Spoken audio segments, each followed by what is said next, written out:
मेरे दोस्तों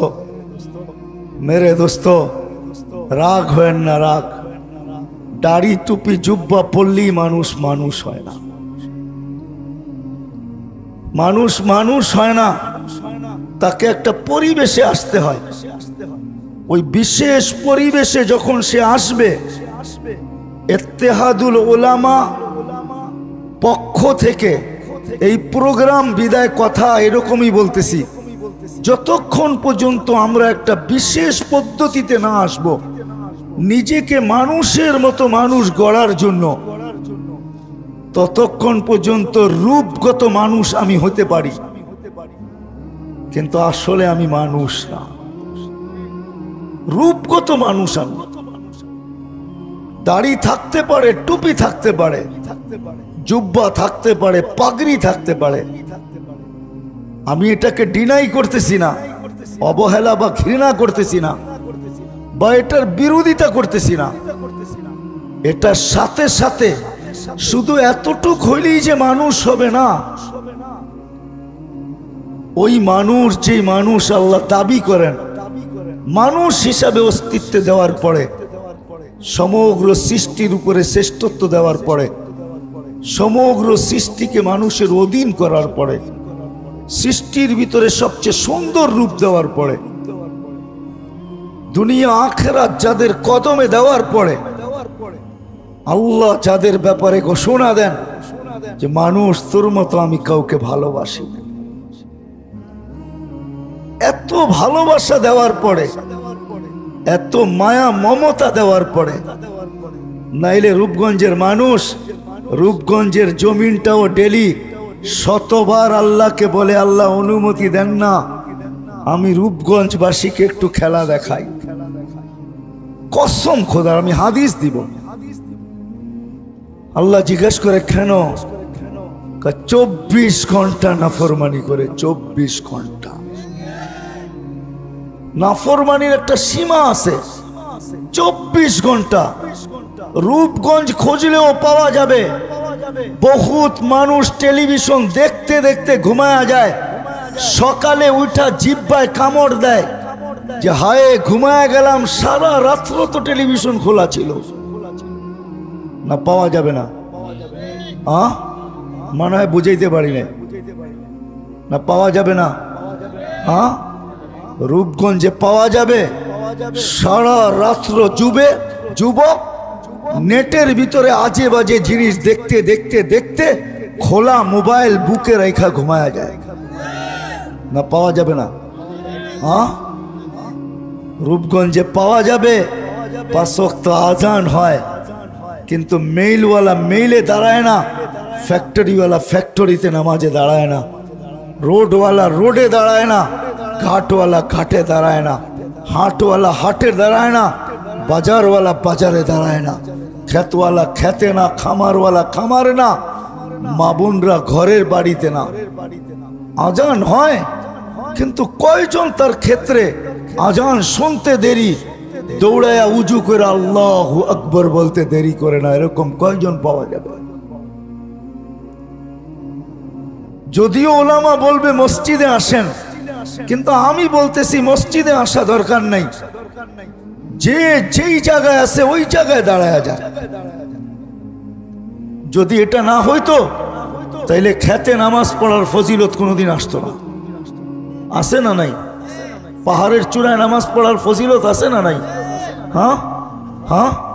কেন ওকে মসজিদে আসতে কেন বললো না পাহাড়ের চূড়ায় দাঁড়ানোর ফজিলত কেন হাদিসে আসলো খেতে দাঁড়ানোর ফজিলত কেন আসলো রোডে দাঁড়ানোর ফজিলত কেন আসলো বুঝা গেল যে যেইখানে আছে হয়তো কর্মস্থল থেকে দূরে আসলে বাধার শিকার হইতে পারে ছুটি নাও মিলতে পারে কর্মে ব্যাঘাত ঘটতে পারে সময়ও বেশি লাগতে পারে বিড়ম্বনাও হইতে পারে শরীয়ত সহজ কঠিন না ইসলাম সহজ কঠিন না আল্লাহর বান্দা হওয়া সহজ কঠিন না হয়তো আপনি আমার কথা দিয়ে ভাবতেছেন যে আল্লাহর বান্দা হওয়া বুঝি কঠিন না কোনো কঠিন না কঠিন যদি হইতো তাইলে আজকে যে রাত্র আসতেছে 6.5 ঘন্টা আল্লাহ মানুষকে ডাকতেন না, 6.5 ঘন্টা ডাকবে।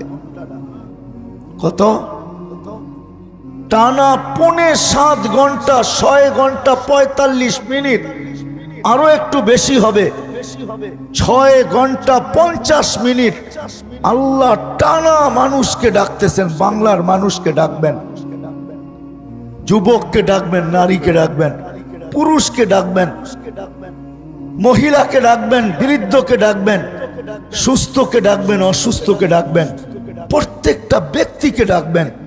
আয়, কেন ডাকেন? কি জন্য ডাকেন? আয় আয়, হাত উঠা, উঠাইতে দেরি, তওবা বলতে দেরি, মাফ শব্দটা উচ্চারণ করতে দেরি, আমি আল্লাহ মাফ করতে দেরি করব না।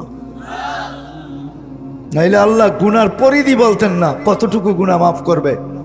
আল্লাহ বলছে বালা ওয়ালাউ বালাগাত যুনুবু কায়নানাস সামা, তোর গুনাহ সৌরজগতের পরিধি না, শুধু সৌরজগতের পরিধি ভরার পরেও যদি আকাশ ভেদ করে উপরে উঠতে থাকে, তারপরও আমি আল্লাহ মাফ করব। তাকায়া দেখবো না তুই গুনাহ কত করছিস, কত গুনাহ করছিস, আমি তাকায়া দেখবো না। ভালোবাসা কতটুকু, কতটুকু ভালোবাসেন।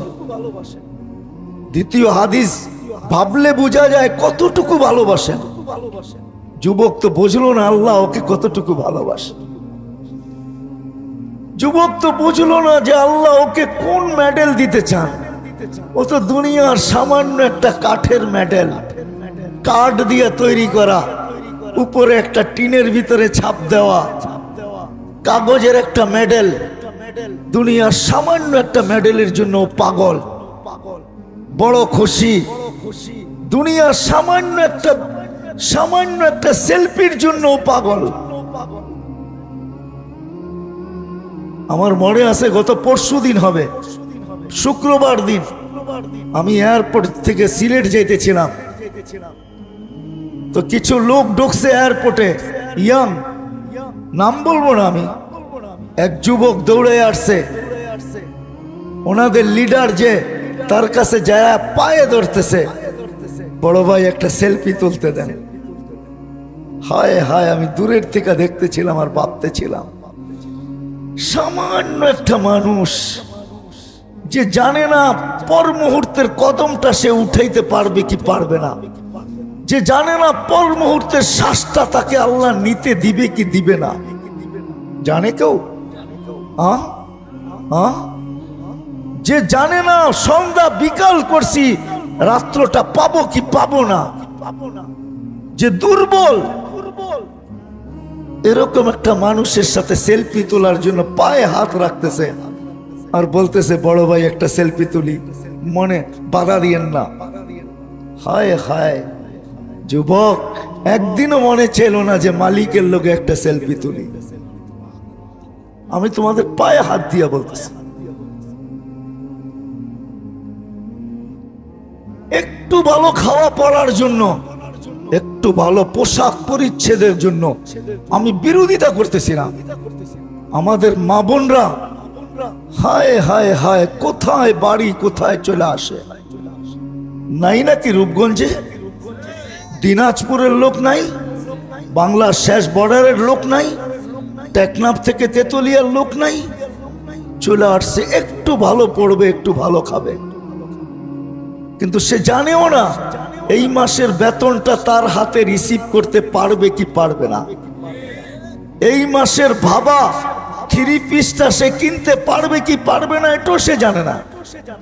যদি সামান্য দুনিয়ার জন্য তুমি এতটুকু লালায়িত, ও বোন ও মা, তুই কেন লালায়িত হস না যে জান্নাতের 3 কিলোমিটার সুতার না, আলোর সুতার বানানো লেহেঙ্গার কেন আশা তোর ভিতরে ঢোকে না? 3 কিলোমিটার ঘেরের লেহেঙ্গা যে প্রতিদিন চেঞ্জ করবে, প্রতিদিন না প্রতি মুহূর্ত ইচ্ছা করলে অলংকার চেঞ্জ করতে পারবে, সোনার অলংকার,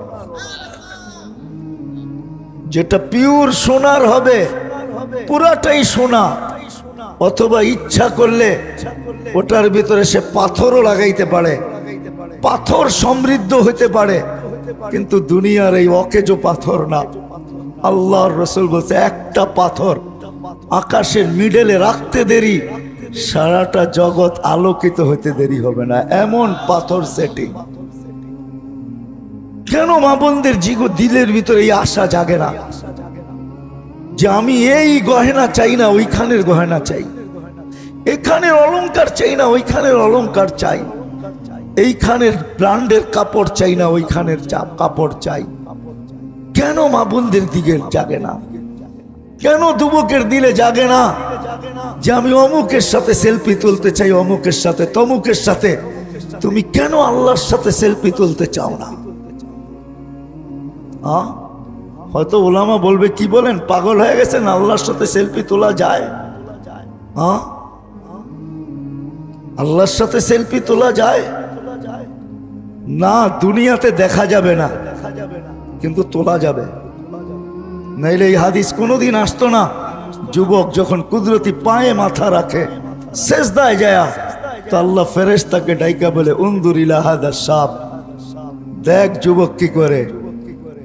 যদিও দুনিয়ার কেউ তুলতে পারে নাই, কিন্তু ফেরেশতারা তুলা নিছে, দেখ কি করে। তো ফেরেশতারা বলে জাআলা আজলাহু ওয়া মাজালাহু লিআজলিক, সবকিছু বিসর্জন দিয়ে আপনার কুদরতি পায়ে মাথা রেখা দিছে। তো আল্লাহ বলে হাদা আবদি হাক্কা, দেখা রাখ, লেখা রাখ, সুরক্ষিত রাখ, আমার পারফেক্ট বান্দা।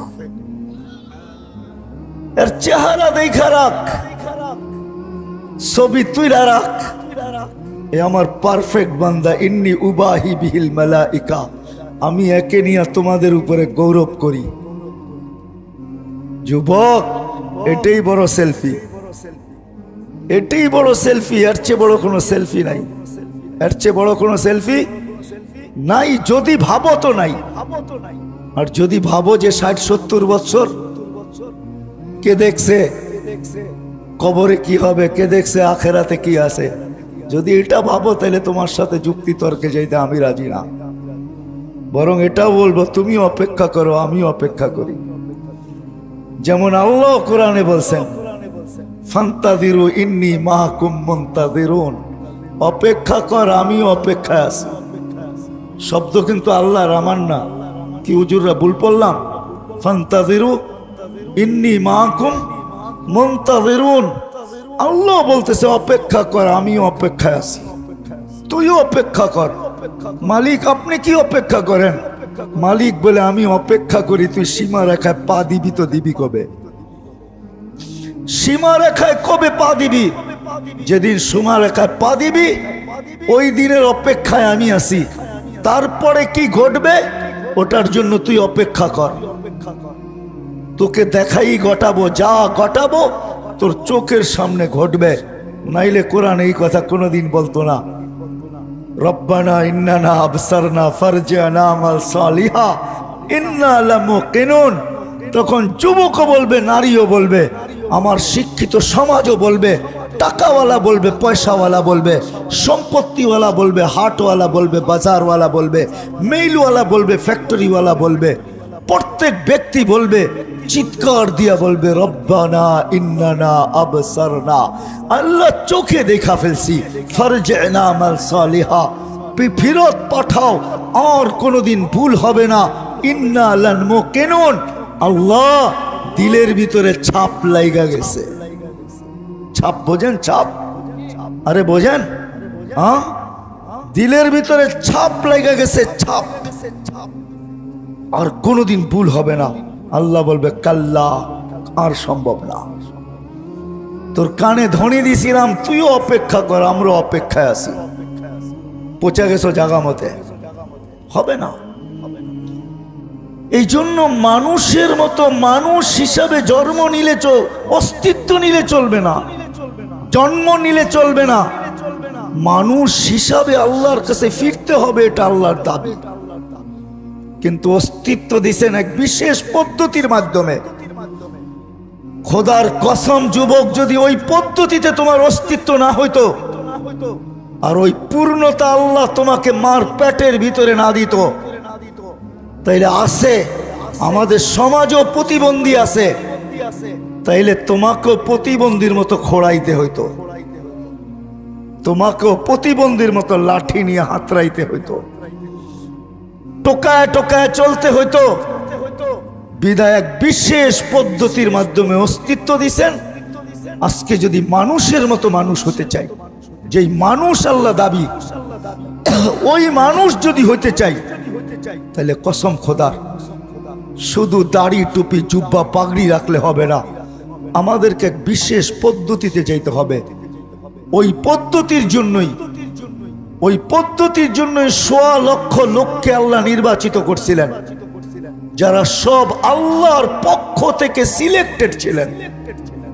ওলামাদেরকে হাদিস জিজ্ঞাসা করেন, আল্লাহর রসুলের সাহাবা এরা সিলেক্টেড ব্যক্তি, আল্লাহ নিজের মাহবুবের সোহবতের জন্য, মডেল বানানোর জন্য আল্লাহ এদেরকে নিজে সিলেক্ট করছেন। এরা ইলেকশনে পাশ করে নাই, সিলেকশনে পাশ করছেন। সিলেকশন কোন নির্বাচন কমিশনের মাধ্যমে হয় নাই, স্বয়ং রব্বে কায়নাত করছেন। রব্বে কায়নাত নবীর সোহবতের জন্য, কিয়ামতের সকাল পর্যন্ত মডেল বানানোর জন্য। শুধু